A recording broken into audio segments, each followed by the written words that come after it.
What's going on, y'all? Welcome back to Fantastic Gaming. Hope you're doing well. Today, let's do some Elden Ring mid-playthrough impressions. I've been putting the hours in after hitting a PS5 restock last month, and while I'm not hitting this impressions video as early as I would have liked, I'm sure that most, if not all of my perspectives will change as I play more and especially arrive at the ending and move into New Game Plus. This game is big. Lots to cover here for sure, lots of thoughts already. However, I do plan on doing a longer, more in-depth review when I'm done with the game. So for today, I do want to primarily focus on gameplay, because right now where I'm at with the game, this is some of the highest and lowest points for me. Let's be positive first, because that's always good. It is Soulsborne combat, and that is just inherently an amazing and fun thing to experience. I love the whole subgenre of action-adventure games that Souls has spawned, and Elden Ring is nothing inferior in its execution. It still feels incredible, staggering a tough enemy, landing a long chain of hits, and with this game, taking on groups of enemies is not only just part of the loop with how enemy clusters are much more prevalent, but with different Ashes of War or just left trigger attacks,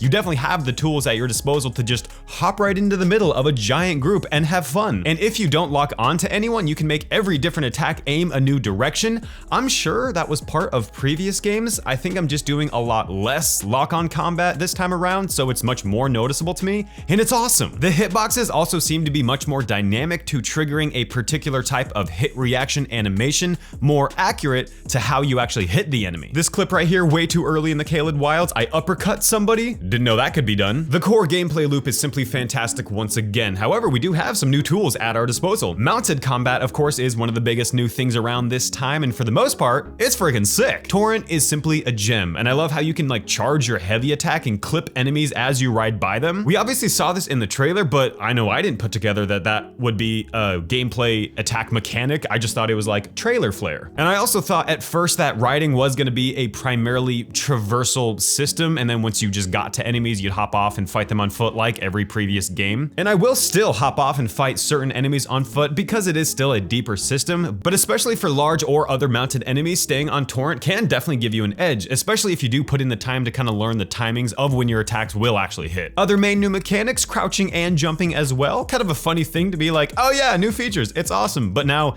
any future Souls game that doesn't have it or doesn't have it nearly as implemented as well is definitely gonna feel very bare bones. Jumping especially is super fun to use in combat. The hitboxes in Elden Ring are so precise that when you know an enemy has like a horizontal sweeping attack, for example, you can really confidently just jump to avoid that versus always having to dodge roll every single time. And my goodness, does it feel good to smack some of those dudes out of the air.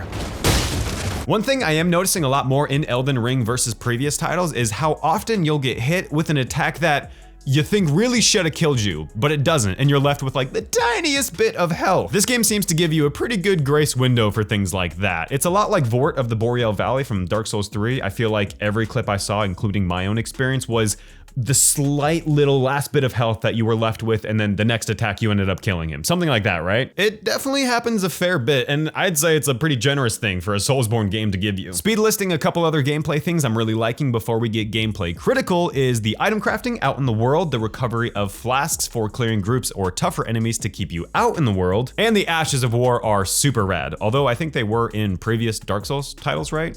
Either way, I don't know. It's really awesome. Let's move on.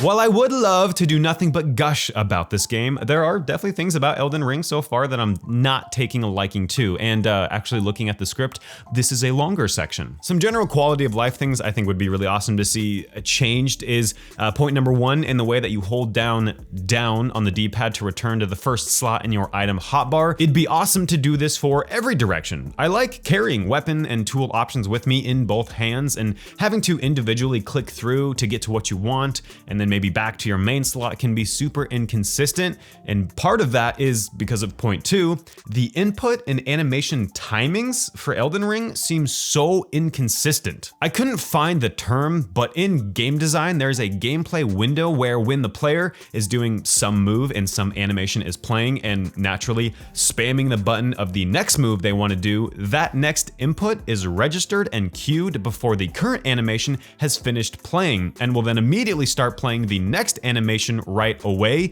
even if the player doesn't happen to be pressing the button right on time. On games that implement this well, this makes the gameplay feel a lot smoother because you're immediately flowing from one move to the next without any kind of downtime in between. Now, Elden Ring seems to, like I said, do that noticeably inconsistent and also has like barriers on the animation timers where you can't click, click, click fast through weapons. You have to wait until you've gotten the weapon X out before you can even switch to the weapon Y. Typically, in my main hand, I only carry a bow in addition to my main weapon, but I do find things like jumping to cause you to not be able to switch weapons mid-air, and I don't necessarily care to actually switch the weapons mid-air, but I would like the game to know that I'm trying to switch the weapons and have that trigger the second I hit the ground, but it doesn't. And on the contrary, which I think is the first time I've ever actually used that word, I overroll constantly. I'm learning to be a bit more calm with my dodging because one, that's just a better way to get better at Souls games, but two, because of this timing issue where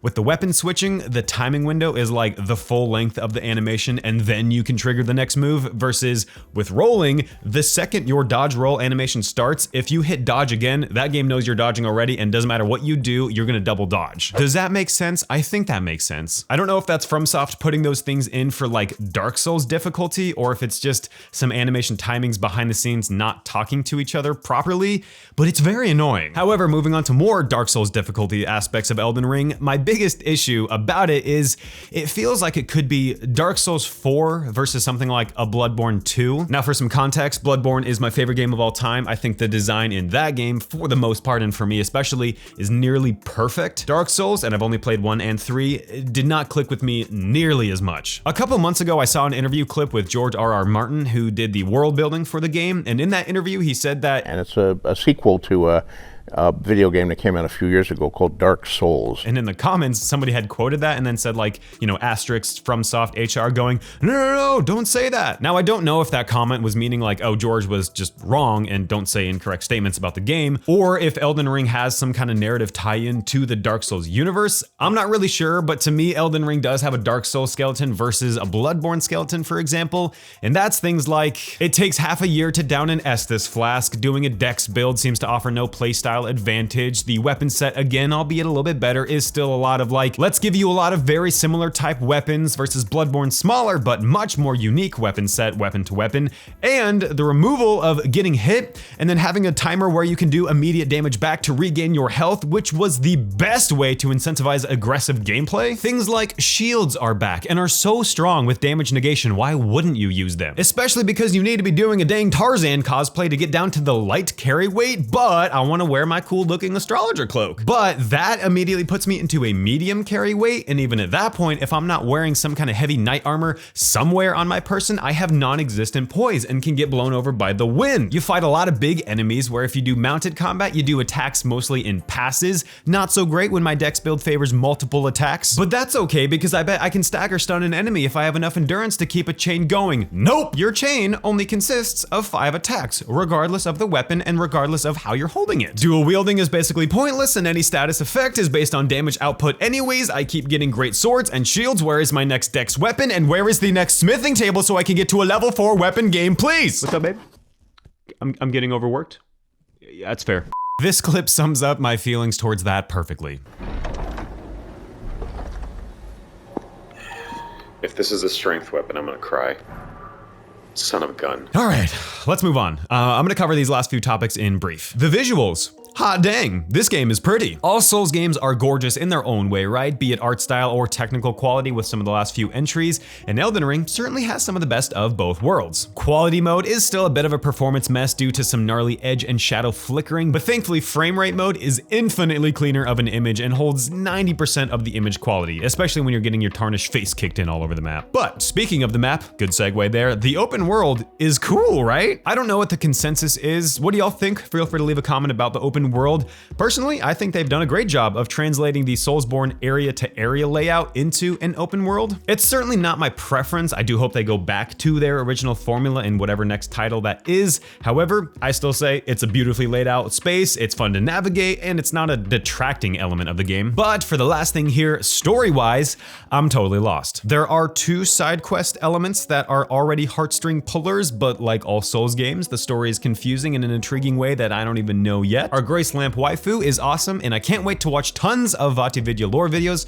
when I'm done playing. So, in conclusion, Elden Ring, so far, is a fantastic game. I don't have rose-tinted glasses with this game, but it's no denying that we have it pretty good when it comes to being fans of FromSoftware. Ladies and gentlemen, that'll do it for me for today. Thank you so much for listening along this far. Check back next week. I am hoping to get a channel trailer up so y'all can see what my plans are for things. But either way, if you like the video, hit the like button. And if you think you will continue to like the videos here, hit the sub button. Stay safe, stay happy, count your runes, and I'll catch you back here in the next one. Peace out.